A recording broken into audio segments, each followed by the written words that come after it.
মেহজাবিনের বয়স তখন ২৩। চাকরির প্রস্তুতি নিচ্ছিল। ঢাকায় একা একটা ছোট বাসায় থাকত।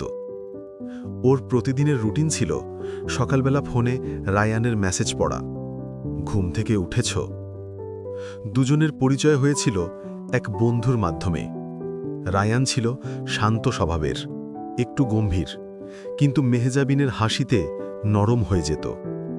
তারা প্রতিদিন ফোনে কথা বলতো, পড়ার ফাঁকে, খাওয়ার সময়, ঘুমানোর আগে।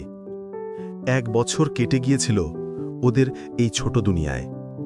রায়ান একটা প্রজেক্টে যোগ দিয়েছিল, অনেক ব্যস্ত থাকত, তবু সময় বের করে কথা বলতো।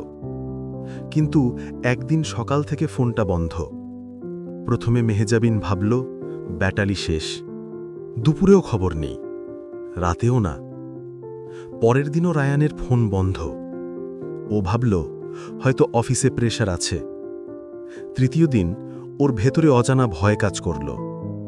রায়ানের বন্ধুদের ফোন দিল, কেউ কিছু জানে না। চতুর্থ দিনে একটা অচেনা নাম্বার থেকে ফোন এলো। ওপাশে এক লোক বলল, আপনি রায়ান ভাইকে চেনেন?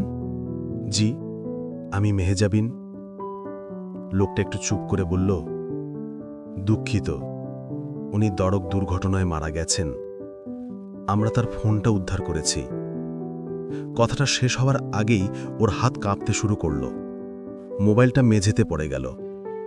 শব্দটা শুনে পাশের ঘরের মানুষ দৌড়ে এলো, কিন্তু মেহজাবিন শুধু বলল, না, এটা ভুল।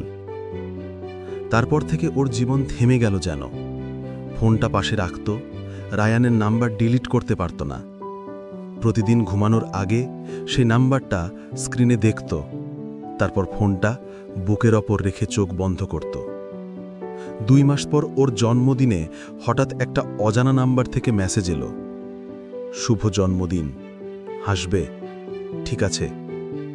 ওর বুক কেঁপে উঠল। রায়ানের কোনো বন্ধু নিশ্চয়ই পাঠিয়েছে, হয়তো তার পুরনো নোট থেকে পেয়েছে তারিখটা। তবু মেহজাবিন ফোনটা ধরে অনেকক্ষণ তাকিয়ে থাকল। চোখের পানি পড়ছিল, তবু ঠোঁটে একটুখানি হাসি এলো।